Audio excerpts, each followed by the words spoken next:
Hello friends, आपल्या सर्वांचे माझ्या यूट्यूब चॅनलमध्ये मनपूर्वक स्वागत. आजच्या व्हिडिओमध्ये आपण EVS 201चे जे उर्वरित क्वेश्चन पेपर आहेत ते बघणार आहोत. यापूर्वीच्या व्हिडिओमध्ये आपण मे 2016 आणि 17चा क्वेश्चन पेपर बघितला होता आणि त्यामध्ये मी तुम्हाला उत्तरं कशी लिहायची ते थोडक्यात सांगितलेलं होतं. आज आपण बघणार आहोत डिसेंबर 2017मध्ये, म्हणजे ऑक्टोबरची जी एक्झाम होते ती डिसेंबरमध्ये झाली होती 2017ला. त्याचा क्वेश्चन पेपर आज आपण बघणार आहोत.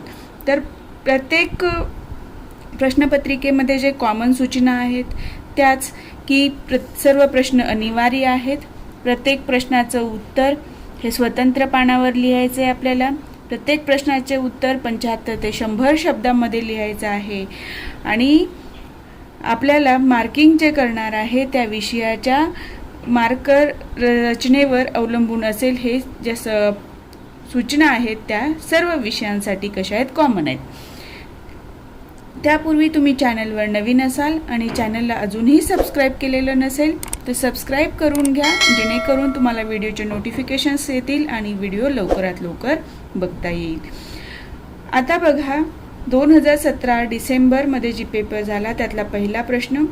प्रत्येक प्रश्न 5-5 मार्काला आहे. उपप्रश्न बरोबर आहे. मुख्य प्रश्न आहे 20 मार्काला.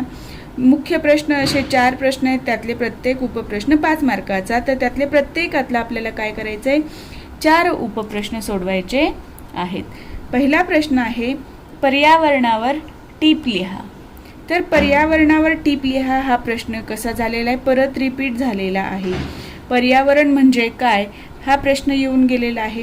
फक्त इथे काय झालेलं आहे, पर्यावरणावर टीप लिहा म्हणजे पर्यावरण म्हणजे काय हे थोडक्यात विचारलेलं आहे. तर या प्रश्नाचं उत्तर लिहिताना तुम्हाला पर्यावरणाची व्याख्या, पर्यावरणाचे घटक तुम्हाला डिटेलमध्ये लिहायचे आहेत. दुसरा प्रश्न आहे सागरी प्रदूषणाची सर्वसामान्य कारणे कोणती. हा प्रश्न नवीन आहे बघा. जलप्रदूषणाचं विचारलं होतं, इथे काय विचारले, स्पेसिफिक जलप्रदूषणातलं सागरी प्रदूषण आणि त्याची सर्वसामान्य कारणे कोणती. विशेष विचारलीत का नाही, सर्वसामान्यपणे कोणती कारणं आहेत की ज्याच्यामुळे सागरी प्रदूषण होतं. तर याचं उत्तर लिहिताना तुम्हाला लिहायचं आहे सागरी प्रदूषणाच्या कारणांमध्ये सागरी प्रदूषणामध्ये होणारा कचऱ्यांचा निचरा, ठीक आहे, त्यानंतर होणारं जे सागराचा उपयोग आपण वाहतुकीसाठी करतो, त्यामध्ये जे आपण नैसर्गिक वायू, तेल यांचा वाहतुकीसाठी सागराचा वापर केला जातो, त्याचा तिथे जर अपघात झाला तर ते समुद्रात सांडतं, बरोबर आहे, त्याच्यामुळे होणारं प्रदूषण. अशी जी कारणं आहेत किंवा त्या व्यतिरिक्त आपलं कारखान्यातून सोडलं जाणारं हे जे आहे सांडपाणी ते सुद्धा समुद्रात सोडलं जातं. ही सर्व कारणे काय करायची तुम्हाला सागरी प्रदूषणाच्या कारणामध्ये लिहायची आहेत. लक्षात आलं. आता याच्यामध्ये तुम्हाला हा पण पॉईंट लिहिता येईल की भरती ओहोटी, त्यानंतर येणारे पूर, हे सर्व कारणे तुम्हाला सागरी प्रदूषणामध्ये लिहिता येतील. आता तिसरा प्रश्न आहे श्री अनिल अगरवाल यांनी पर्यावरणीय समस्येवर सुचविलेल्या 8 प्रस्तावांची चर्चा करा. आता श्री अनिल अगरवाल हे पर्यावरणवादी आहेत.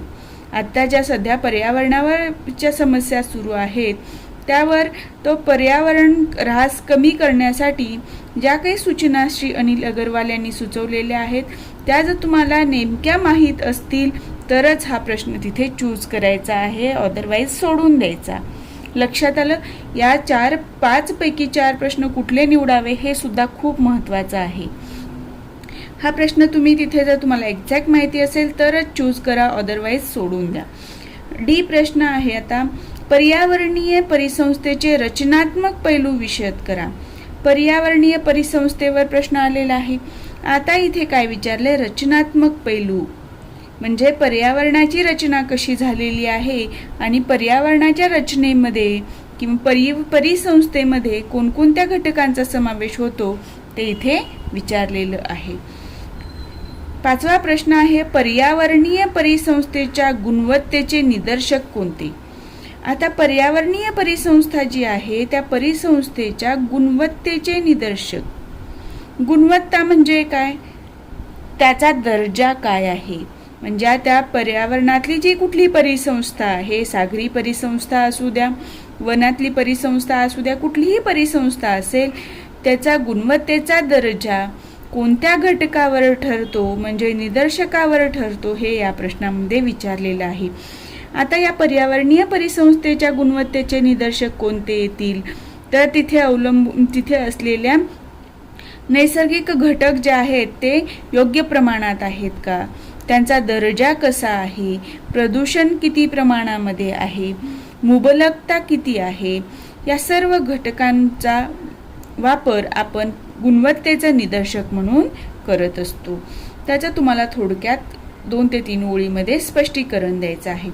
दुसरा प्रश्न आहे, खालीलपैकी कोणतेही 4 उपप्रश्न सोडवा.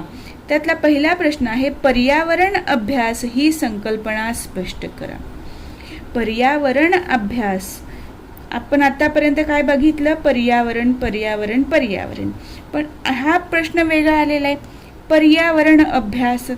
आता पर्यावरणाचा जो अभ्यास केला जातो ती संकल्पना स्पष्ट करायला सांगितली आहे. मग पर्यावरण अभ्यासामध्ये विविध अभ्यासक त्यांनी अभ्यास करताना मांडलेले घटक हे या प्रश्नाच्या उत्तरामध्ये तुम्हाला लिहायचं आहे. पर्यावरण अभ्यास करताना कोणकोणत्या घटकावर भर दिला जातो तेही त्यात तुम्हाला नमूद करायचं आहे. दुसरा प्रश्न आहे, जलावरण म्हणजे काय? जलावरण म्हणजे पृथ्वीवर असलेला पाण्याचा भाग. ठीक आहे. आता हे जलावरण जे आहे त्याच्यामध्ये आपलं पृथ्वी तलावरील भूपृष्ठाखालील पाणी, मग परत भूपृष्ठावर जे पाणी आहे त्यामध्ये सागरातलं पाणी किंवा नदीतलं, ओढ्यातलं, मग त्यातलं पिण्याचं प्रमाण जे वापरू शकतो वापरण्यासाठी, परत त्यातलं बर्फाच्या रूपात किती पाणी आहे, हे सर्व तुम्हाला जलावरणामध्ये लिहायचं आहे. म्हणजे इथे तुम्हाला पूर्ण जलावरण म्हणजे काय या प्रश्नाचं उत्तर लिहिताना तुम्ही फर्स्ट इयरमध्ये जे भूगोलामध्ये अभ्यास केला होता तो भाग इथे तुम्हाला उत्तर लिहिताना मदतीला येतो. लक्षात आलं? काही गोष्टींचे उत्तरं तुम्हाला फक्त तुमच्या पुस्तकातूनच लिहिण्याऐवजी बाहेर म्हणजे त्या पुस्तकाच्या व्यतिरिक्त दुसरं काहीतरी वाचन करून लिहिलात तर जास्त परफेक्ट उत्तर तुमचं बनू शकतं. आता तिसरा प्रश्न आहे, सामान्य वनस्पती जमातींचे वर्णन करा. म्हणजे वनस्पती जमातीचे वर्णन करायला सांगितले, वनस्पतींचं वर्गीकरण कशा प्रकारे केलं जातं. चौथा प्रश्न आहे, ध्वनी प्रदूषणाचे मानसिक स्वास्थ्यावर होणारे परिणाम कोणते? ध्वनी प्रदूषणामुळे मानसिक स्वास्थ्य, बघा फक्त इथे स्पेसिफिक विचारलेले, मानसिक स्वास्थ्यावर कोणते परिणाम होतात? मानसिक स्वास्थ्य ध्वनी प्रदूषणामुळे बिघडतं आणि त्याचा परिणाम माणसाचा स्वभाव चिडचिडा होणे, मानसिक अस्वास्थ्य निर्माण होणे, झोप न येणे या गोष्टींवर होतो आणि हे परिणाम तुम्हाला लिहायचे आहेत. पाचवा प्रश्न आहे, आम्लवर्षामुळे पर्यावरणाचे होणारे नुकसान स्पष्ट करा. आता आम्लवर्षा म्हणजे काय? Acid rain.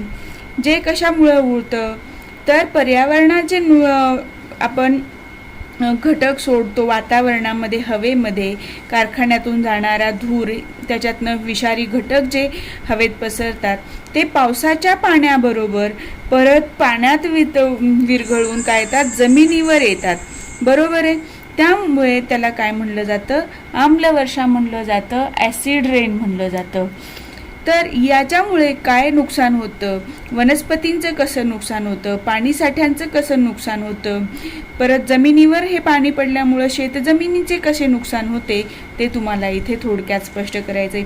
ॲसिड रेनमुळे माणसाच्या त्वचेचे रोग निर्माण होतात हेही तुम्हाला स्पष्ट करायचं. म्हणजे आम्लवर्षामुळे पर्यावरणातल्या कोणकोणत्या घटकावर परिणाम होतो, जसं पाणी, परत मृदा, परत मनुष्यजीवन, वनस्पती, प्राणी, ह्या सर्व घटकांवर या ॲसिड रेनमुळे काय काय परिणाम होतात ते पर्यावरण या नुकसान या कन्सेप्टमध्ये येतं. ते तुमचं उत्तर होईल. लक्षात आलं? इथे तुम्हाला खूप काही विशेष अभ्यास करण्याची आवश्यकता नाही आहे. तुम्ही तुमचा कॉमन सेन्स यूज करून या प्रश्नांची उत्तरं इझिली लिहू शकता आणि हे प्रश्न तुम्हाला तुमचे पुढे परीक्षा जी येणार आहे त्यामध्ये खूप उपयोगी ठरणार आहेत, जेणेकरून तुमचा माइंडसेट बनेल की असे प्रश्न आल्यानंतर आपल्याला कशा प्रकारे उत्तर लिहायचं आहे. आता आपण तिसरा प्रश्न बघूया याच्यातला. आता बघा, खालीलपैकी कोणतेही 4 उपप्रश्न सोडवा. ठीक आहे. आता पहिला प्रश्न आहे, परिसंस्थेतील वस्तू व सेवांची अप्रत्यक्ष तत्वे कोणती? परिसंस्थेत ज्या वस्तू आणि सेवा आहेत त्यांची अप्रत्यक्ष तत्वे कोणती? म्हणजे प्रत्यक्षपणे दिसतात त्या व्यतिरिक्त इनडायरेक्टली काय मिळतं आपल्याला परिसंस्थेतून ते विचारलेलं आहे. तर परिसंस्थेतल्या ज्या वस्तू आहेत, जसं मासा जर विचार केला तर तो अप्रत्यक्ष काय करतो, आर्थिक बाब आपली पूर्ण करतो. कसं, मासे विकले जातात, त्याच्यातनं अर्थार्जन होतं आणि जे कोणी मासे खाणार आहेत त्यांना त्याच्यात असलेले घटक मिळणार आहेत आणि त्या भूक भागवली जाणार आहे आणि शरीराला आवश्यक असणारी जीवनसत्वे मिळणार आहेत. याच प्रकारे वेगवेगळे वनस्पती आहेत, परत फळं आहेत, पाणी आहे, ह्या सर्व घटक आपल्याला काय करतात, सेवा पुरवत असतात परिसंस्थेतली. त्याच्या मदतीने आपण आपलं जीवन सुखकर करू शकतो. दुसरा प्रश्न आहे, भारतातील जैवभूशास्त्रीय प्रभागांची नावे लिहा. जैवभूशास्त्रीय प्रभाग म्हणजे जैवविविधता जिथे जिथे आढळते, जसं की पश्चिम घाट वगैरे, हिमालय आहे, हे जे भारतातले जैवभूशास्त्रीय प्रभाग आहेत त्यांची आपल्याला काय करायचे, नावे लिहायची आहेत. ती नावं लिहिल्यानंतर तुम्हाला पुढे त्या जैवविविधता भूशास्त्रीय प्रभाग जो आहे त्यामध्ये कोणकोणत्या प्रजाती आढळतात, तिथली विशेषता काय आहे, 1-2 वाक्यामध्ये लिहा, म्हणजे उत्तर जास्त परफेक्ट होईल. तिसरा प्रश्न आहे, पर्यावरणाविषयी जागृती घडविण्यासाठी काही कृती कार्यक्रम विद्यार्थ्यांना सुचवा. म्हणजे तुम्हालाच विचारलेलं आहे की पर्यावरणाविषयी जागृती घडवून आणायची आहे, तर विद्यार्थ्यांना तुम्ही काही कार्यक्रम सुचवा असं सांगितलेलं आहे. तुम्हाला जे कार्यक्रम सुचवावे वाटतील त्याची यादी तुम्ही इथे नमूद करायची आहे. ठीक आहे. हे प्रश्न बघितल्यानंतर तुम्हाला लक्षात येईल हे सर्व उपयोजनात्मक प्रश्न आहेत. म्हणजे तुम्हाला जे काही ज्ञान आहे त्या ज्ञानाचा वापर करून तुम्हाला तुमच्या भाषेमध्ये स्वतःचं ॲडिशनल नॉलेज तिथे टाकून तुम्हाला ह्या प्रश्नांची उत्तरं लिहायची आहेत. या प्रश्नांची उत्तरं तुम्हाला कुठेही पुस्तकात किंवा कोणाकडूनही डायरेक्टली मिळणार नाहीत. त्यामुळे प्रश्नाचं उत्तर प्रत्येकाची वेगवेगळी असणार आहेत. लक्षात आलं. आता बघा, चौथा प्रश्न आहे, सुरक्षित पिण्याच्या पाण्यावर आधारित आर्सेनिफॉसिस रोखण्यासाठीचे दूरगामी उपाय कोणते? आता बघा, सुरक्षित पिण्याच्या पाण्यावर आधारित म्हणजे पाणी पिण्यासाठी कसं पाहिजे, सुरक्षित पाहिजे. पण यामध्ये काय आहे,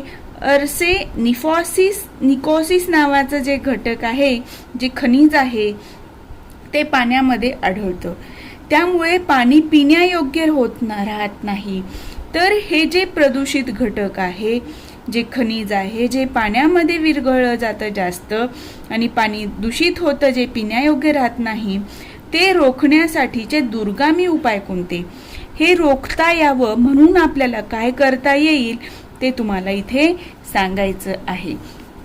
ठीक आहे. त्या हे घटक कशातनं येतात, सांडपाण्यातनं जमिनीमध्ये हे होतात. पण हे कुठून येतं, कारखान्यामधून येतं. मग ते कारखान्यातलं सांडपाणी आपण सांडतो, त्यामुळे काय झालं, जमिनीत ते झिरपलं गेलं. मग ते रोखण्यासाठी काय केलं पाहिजे हे तुम्हाला आतापर्यंत लक्षात आलं असेल, ते तुमच्या भाषेमध्ये लिहायचं आहे. 5वा प्रश्न आहे, पूर उपशमनाचे किंवा व्यवस्थापनाचे अरचनात्मक उपाय कोणते? आता पूर येतो तर ते पूर आल्यानंतर त्याचा निचरा करण्यासाठी, उपशमन म्हणजे त्याचा निचरा करणे किंवा व्यवस्थापन करण्यासाठी अरचनात्मक उपाय कोणते? म्हणजे ऑलरेडी रचना केलेली नाहीये त्या गोष्टींची, त्यावेळेला तुम्हाला तातडीने उपाय करायचे आहेत. तर हा पूर रोखण्यासाठी तुम्ही काय करू शकता ते विचारलेलं आहे. लक्षात आलं? म्हणजे ही प्रश्नपत्रिका बघितल्यानंतर तुमच्या लक्षात येईल की याच्यामध्ये जास्तीत जास्त प्रश्न हे उपयोजनात्मक आहेत. तुम्हाला तिथे तुमच्याकडे जे ज्ञान आतापर्यंत तुम्ही मिळवलेलं आहे लहान शालेय स्तरापासून आतापर्यंत, त्याचा वापर करून तुम्हाला या प्रश्नांची उत्तरं लिहायची आहेत. लक्षात आलं? चौथा प्रश्न बघा, खालीलपैकी कोणतेही 4 उपप्रश्न सोडवा. पहिला प्रश्न आहे, धरणांमुळे निर्माण झालेल्या समस्या कोणत्या? धरणामुळे काय झालं ते तुम्हाला लिहायचं आहे. बी, वन्यजीव परिसंस्थेचे 2 भागांचे थोडक्यात वर्णन करा. आता ही वन्यजीव परिसंस्था जी आहे त्यातले 2 भाग, कुठलेही 2 भाग घ्या आणि त्याचं थोडक्यात वर्णन करा. वन्यजीव परिसंस्थेमध्ये काय येतं? वने येतात, परत जमीन येते, तिथले असलेले प्राणी येतात. याचं तुम्हाला काय करायचं आहे? वर्णन करायचं आहे. तिसरा प्रश्न, जलप्रदूषण रोखण्यासाठी व्यक्तिगत पातळीवर काय उपाय करता येतील? जलप्रदूषण रोखायचं आहे. जलप्रदूषण रोखण्यासाठीचे उपाय विचारलेत का? हो, पण कसे विचारलेत? व्यक्तिगत पातळीवर. म्हणजे एक व्यक्ती म्हणून तुम्ही स्वतः एक व्यक्ती काय उपाय करू शकतो, त्याच्या कोणत्या कृतीतनं आपण जलप्रदूषण रोखू शकतो, हे तुम्हाला इथे नमूद करायचं आहे. चौथा प्रश्न आहे, गवताळ प्रदेशातील परिसंस्थेला असणारे धोके थोडक्यात लिहा. गवताळ प्रदेशाची परिसंस्था आहे, त्याला असणारे धोके तुम्हाला थोडक्यात लिहायचे आहेत. अतिचराईमुळे ही गवताळ प्रदेशातली परिसंस्था कशी धोक्यात येऊ शकते, ती रोखण्यासाठी काय केलं पाहिजे ते तुम्हाला लिहायचं आहे. इथे विचारलेले धोके, तर ते धोके तुम्हाला इथे स्पष्ट करायचे आहेत. बघा, हे प्रश्न सगळे कसे थोडेसे तुम्हाला कठीण वाटतील, पण तुम्हाला ह्या प्रश्नांची उत्तरं स्वतः लिहून काढा. म्हणजे या प्रकारचे जर प्रश्न तुम्हाला परीक्षेत आले तर तुम्हाला पेपर सोडवताना भीती वाटणार नाही आहे. लक्षात आलं? 5वा प्रश्न आहे, अतिसार किंवा डायरियाचे प्रमाण कमी करण्याचे महत्त्वाचे उपाय कोणते? उपाय खूप आहेत, पण त्यातले कुठले विचारलेले आहेत? महत्त्वाचे उपाय. अतिसार म्हणजे काय? उलट्या होणे. हे कशामुळे होतं? पाणी प्रदूषित झाल्यामुळं होतं. तर ते रोखण्यासाठी काय केलं पाहिजे ते तुम्हाला इथे विचारलेलं आहे. या प्रकारे आपली ऑक्टोबर 2017 मध्ये जी परीक्षा होते, जी डिसेंबरमध्ये झाली, ती प्रश्नपत्रिका इथे कव्हर झालेली आहे. आता आपण मे 2018 मध्ये जी पेपर झालेला आहे तो आपण बघणार आहोत. त्यातला पहिला प्रश्न आहे, खालीलपैकी कोणतेही 4 उपप्रश्न सोडवा. पहिला आहे, पर्यावरण अभ्यास परिभाषित करा, त्याचे महत्त्व लिहा. म्हणजे आपल्याला मागे जो प्रश्न आला होता, पर्यावरण अभ्यास संकल्पना स्पष्ट करा, तीच इथे प्रश्न रिपीट झालेला आहे की पर्यावरण अभ्यास परिभाषित करा, म्हणजे स्पष्ट करा आणि पर्यावरण अभ्यासाचं महत्त्व लिहायला सांगितलेलं आहे. दुसरा प्रश्न आहे, निसर्गाचे उत्पादक मूल्यावर टीप लिहा. निसर्गाच्या उत्पादक मूल्य म्हणजे निसर्गातली प्रत्येक गोष्ट मानवासाठी साधन संपदा आहे आणि ती आपल्यासाठी उत्पादक मूल्य म्हणजे आपल्यासाठी व्हॅल्युएबल आहे, आपल्यासाठी संपदा आहे. त्याचा आपण उपयोग आपला अर्थार्जन करण्यासाठी, आपले जीवन सुलभ करण्यासाठी कसं करून घेतो याचं तुम्हाला इथे उत्तरात लिहायचं आहे. तिसरा प्रश्न आहे, जागतिक पर्यावरणाचा इतिहास सांगा. म्हणजे जागतिक पर्यावरण कसं होतं, सध्या कसं आहे, काय परिणाम झाले, हे तुम्हाला इथे थोडक्यात लिहायचं आहे. चौथा प्रश्न आहे, वातावरण आणि जलसंसाधन बद्दल लिहा. म्हणजे वातावरण म्हणजे काय, वातावरणाचे घटक, आणि जलसंसाधन म्हणजे नदी, समुद्र, भूजल साठा, ह्या सर्व जलसंसाधनाबद्दल तुम्हाला माहिती लिहायची आहे. 5वा प्रश्न आहे, नैसर्गिक संसाधने आणि त्याच्याशी संबंधित समस्या समजावून सांगा.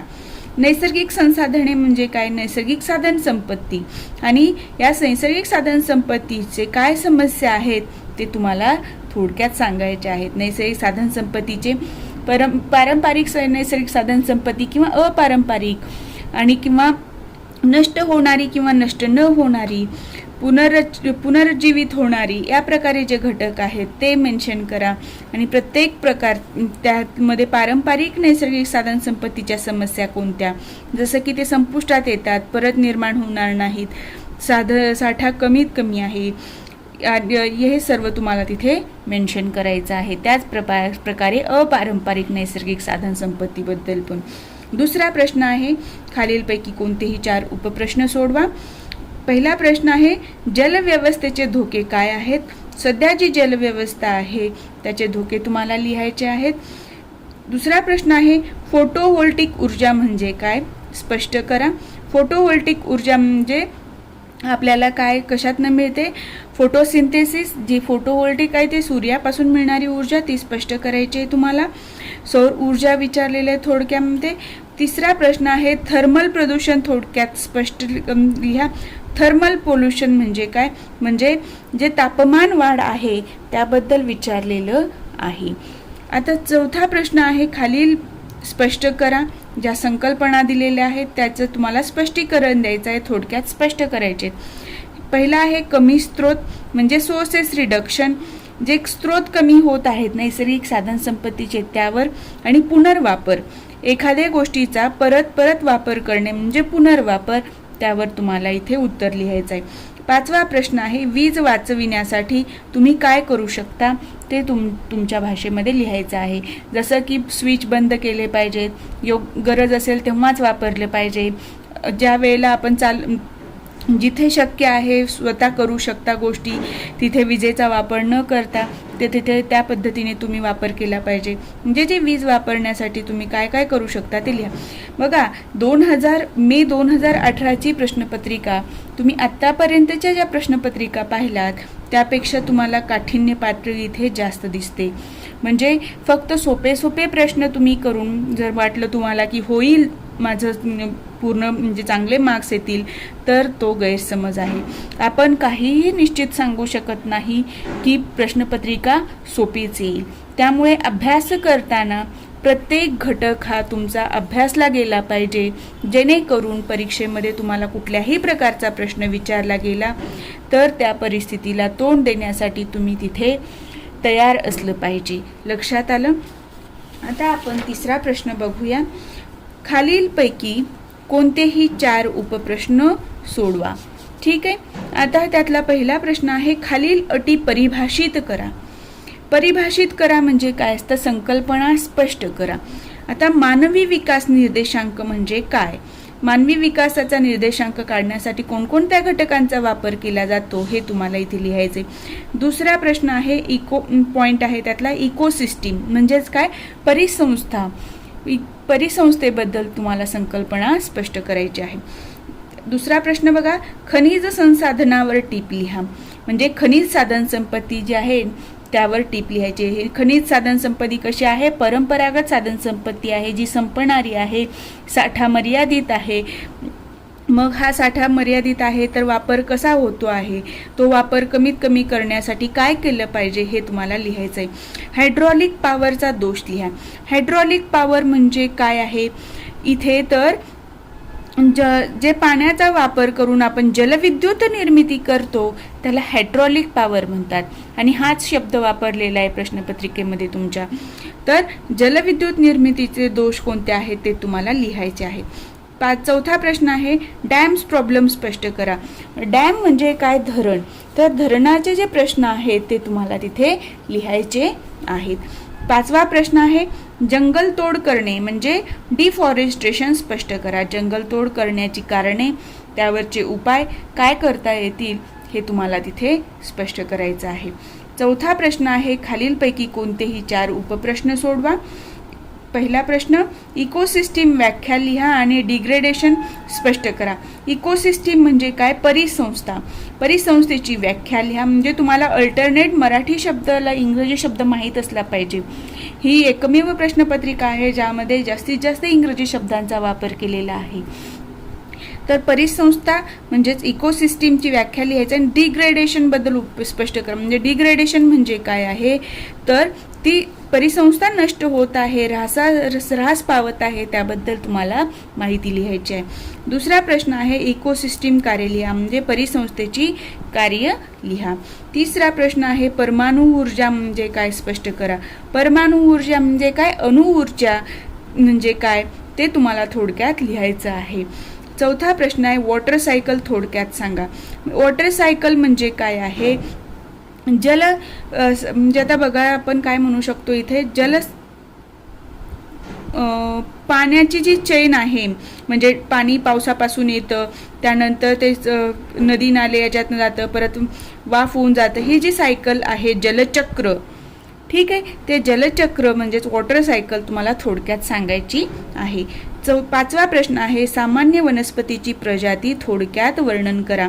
बघा हा प्रश्न परत रिपीट झालेला आहे, सामान्य वनस्पतींच्या प्रजातीचं थोडक्यात वर्णन करायला. ठीक आहे, वनस्पतींचं वर्गीकरण कसं केलं जातं, त्यातल्या प्रजाती कशा हे तुम्हाला इथे थोडक्यात लिहायचं आहे. या प्रकारे आपला मे 2018चा क्वेश्चन पेपर होता. आता आपण बघणार आहोत मे 2019 मध्ये जो क्वेश्चन पेपर झालेला आहे तो. त्यातला पहिला प्रश्न, खालीलपैकी कोणतेही 4 उपप्रश्न सोडवा. पहिला आहे अन्नसाखळी म्हणजे काय ते उदाहरणासह स्पष्ट करा. अन्नसाखळीमध्ये बघायचं आहे तुम्हाला की एकमेकांवर कसे डिपेंड असतात, अन्नसाखळी म्हणजे काय आणि उदाहरणं देऊन तुम्हाला स्पष्ट करायचं आहे. दुसरा प्रश्न, पर्यावरण व समाज परस्पर संबंधाचा उत्क्रांतीवादी दृष्टिकोन म्हणजे काय. पर्यावरण आणि समाज यांचा परस्पर संबंध उत्क्रांतीवादी दृष्टिकोन म्हणजे डार्विननी जो दृष्टिकोन मांडलेला आहे तो दृष्टिकोनावर तुम्हाला इथे काय टाकायचंय, एक झलक टाकायची आहे. तिसरा प्रश्न आहे मानवाच्या उत्क्रांतीमध्ये किंवा संस्कृतीमध्ये तंत्रज्ञानाचा फार मोठा वाटा आहे, स्पष्ट करा. म्हणजे मानवाची उत्क्रांती किंवा मानवी संस्कृतीचा जो विकास झाला त्यामध्ये तंत्रज्ञानाचा म्हणजे विज्ञानाचा वापर करून जे तंत्रज्ञान निर्माण केलं, जसं मशिनरी निर्माण झाल्या, कारखाने निर्माण झाले, वेगवेगळ्या वस्तू निर्माण झाल्या. आपल्या घरात जरी बघितलं आपण तर गॅस आहे, मिक्सर आहे, फ्रीज आहे, या सर्व घटकांचा आपल्या संस्कृतीमध्ये किंवा मानवाच्या उत्क्रांतीमध्ये कसा वाटा निर्माण झाला हे तुम्हाला स्पष्ट करायचं आहे. चौथा प्रश्न आहे निसर्ग संपदा संवर्धन, संरक्षण व जतन याविषयी वैचारिक बैठकीचे विवरण करा किंवा लिहा. निसर्ग संपदेचं संवर्धन म्हणजे काय, संरक्षण म्हणजे काय आणि जतन म्हणजे काय हे वेगवेगळे शब्द आहेत आणि याची तुम्हाला डिटेलमध्ये माहिती लिहायची आहे. पाचवा प्रश्न आहे तुमच्या भागातील कचऱ्याची वाढती समस्या कशी आहे ते विशद करा, ते तुम्ही तुमच्या भाषेत लिहायचंय. बघा इथे प्रश्नांमधून तुम्हाला जे योग्य वाटेल, जे प्रश्नांची उत्तरे तुम्ही लिहू शकता असे 4 प्रश्न तुम्ही आधी टिक मार्क करून घ्यायचे आणि ती प्रश्नांची उत्तरं तुम्हाला सोडवायची आहेत. काठिण्य पातळी ही तुम्हाला वाढत गेलेली दिसत आहे. आता दुसरा प्रश्न आहे खालीलपैकी कोणतेही 4 उपप्रश्न सोडवा. पहिला प्रश्न औद्योगिकरण आणि नागरीकरण यातील प्रक्रिया व परस्पर संबंध कसा असतो याविषयी थोडक्यात विवेचन करा. औद्योगिकरण म्हणजे काय, नागरीकरण म्हणजे काय, याच्यातली जी प्रक्रिया आहे औद्योगिकरण आणि नागरीकरण घडण्याची यांच्यात कसा परस्पर संबंध आहे हे तुम्हाला थोडक्यात इथे लिहायचं आहे. दुसरा प्रश्न सिंधू नदी जलवाटप समस्या काय आहेत. सिंधू नदी जलवाटप समस्येबद्दल आपल्या पुस्तकात आहे सिंधू नदी जलवाटप समस्या, सिंधू नदी जलवाटप करार कधी झाला, त्यामधल्या समस्या काय आहेत, नदी पाणी वाटपाच्या समस्या कशा निर्माण झाल्या ते लिहायचे. वॉटरशेड मॅनेजमेंट ही संकल्पना स्पष्ट करा. म्हणजे तुम्ही जे काही पाणी पावसापासून येतं ते वॉटरशेड मॅनेजमेंट ही संकल्पनेत येतं आणि ती तुम्हाला इथे लिहायची आहे. चौथा प्रश्न आहे विविध प्रकारची झाडे व अरण्ये यावर कोणत्या 4 घटकांचा मुख्य प्रभाव होतो. म्हणजे जे झाडं आणि अरण्य आहेत, वन आहेत, त्याच्यावर कोणत्या घटकांचा प्रभाव पडतो ते 4 घटक लिहायचे. जसं की जमीन, पाणी, जमिनीचा पोत ह्या घटकांचा प्रभाव पडतो ते तुम्हाला लिहायचं आहे. पाचवा प्रश्न आहे निर्वनीकरणाचे मुख्य परिणाम कोणते ते थोडक्यात वर्णन करून लिहा. निर्वनीकरण म्हणजे काय, झाडं तोडणे, त्याच्यामुळे काय परिणाम झाले ते तुम्हाला इथे स्पष्ट करायचे आहेत. आता पुढचा प्रश्न बघा.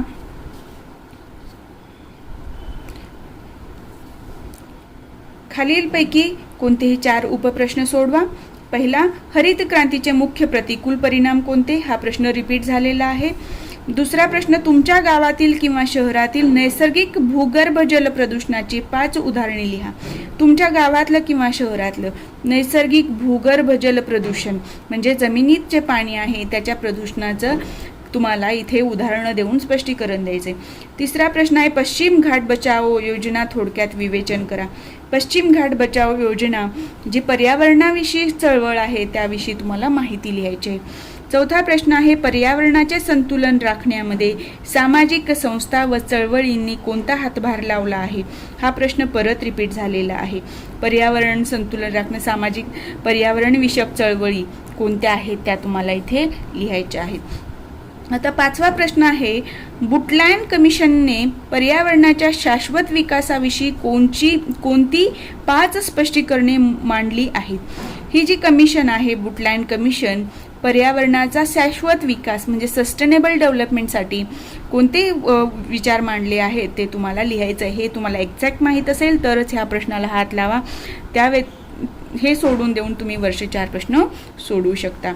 चौथा प्रश्न आहे, खालीलपैकी कोणतेही 4 उपप्रश्न सोडवा. पहिला आहे, वाळवंटीकरण समस्या काय आहे याविषयी थोडक्यात माहिती लिहा. दुसरा आहे, वातावरणातील फेरबदल स्पष्ट करा. ज्यात सध्या वातावरण बदल त्यामुळे तापमान वाढ ही तुम्हाला इथे उत्तरात लिहायचे. तिसरा प्रश्न आहे, वातावरणातील फेरबदल संदर्भात जागतिक समस्यावर कोणते उपाय सुचविले आहेत? जागतिक समस्यावर कोणते उपाय सुचवता येतील? वातावरण फेरबदल होत आहेत सध्या त्याबद्दल तुम्हाला लिहायचं आहे. चौथा प्रश्न आहे, जैविक विविधता मोजणे अशक्य असण्याची 5 कारणे कोणती? ही जी जैविक विविधता आहे ती मोजता येत नाही, ती अशक्य आहे. त्याची कोणतेही 5 कारणे लिहायची आहेत. ती का येत नाही तर वेगवेगळ्या ठिकाणी वेगवेगळी जैविक विविधता असते, त्याचं प्रमाण कमी जास्त होतं. हे जे कारणं आहेत मग त्याच्यावर बऱ्याच घटकांचा प्रभाव पडतो, त्यामुळे ही जैविक विविधता मोजू शकत नाही हे तुम्हाला इथे लिहायचं आहे. 5वा प्रश्न आहे, तुमच्या भागातील जैविक विविधता टिकविण्यासाठी तुम्ही कोणत्या मूल्यांचे किंवा घटकांचे अस्तित्व टिकवण्याचा प्रयत्न कराल ते विचारलेले. म्हणजे इथे तुमच्या ज्ञानाचं उपयोजन आहे. जैविक विविधता तुम्हाला जर व्यवस्थित कळलेली असेल तरच तुम्ही सांगू शकता की तुमच्या भागामध्ये जैविक विविधता कशी आहे आणि ती टिकवण्यासाठी तुम्ही कोणत्या घटकावर भर देऊ शकाल हे तुम्ही तिथे मांडू शकता. या प्रकारे आपण मे 2019ची प्रश्नपत्रिका बघितलेली आहे. आता ह्या सर्व प्रश्नपत्रिका बघितल्यानंतर तुम्हाला काय लक्षात आलं की प्रश्नांची काठिण्य पातळी जी आहे ती वाढत गेलेली आहे. 2016चा प्रश्नपत्रिका बघा, 2017, त्यानंतर 18-19 म्हणजे तुम्हाला इथे तुमचं ज्ञानाचं उपयोजन करायचं आहे. त्यामुळे तुम्ही या ठिकाणी या विषयाचा अभ्यास करताना तुम्हाला कन्सेप्टवर भर द्यायचा आहे. तुमची जर कन्सेप्ट क्लिअर असेल तरच तुम्ही कुठल्याही प्रकारे प्रश्न फिरवून विचारला तरी तुम्ही ते उत्तर व्यवस्थित लिहू शकता. आणि EVS जरी तुम्हाला सोपा वाटत असला तरी जर कन्सेप्ट क्लिअर असल्या तरच या प्रकारचे जे प्रश्न आहेत ते तुम्ही व्यवस्थित हाताळू शकता. ठीक आहे.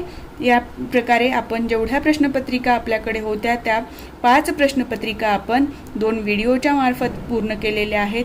जर तुम्ही आधीचा व्हिडिओ बघितला नसेल तर बघून घ्या, म्हणजे तुम्हाला मदत होईल. आणि या प्रकारचे प्रश्न तुम्ही सोडवून बघा स्वतः, म्हणजे तुम्हाला परीक्षेमध्ये अडथळा येणार नाही. ठीक आहे. आज आपण इथेच थांबू. तुम्हाला जर माझा हा व्हिडिओ आवडला असेल तर व्हिडिओला लाईक करा. चॅनलवर नवीन असाल तर चॅनलला सबस्क्राईब करायला विसरू नका.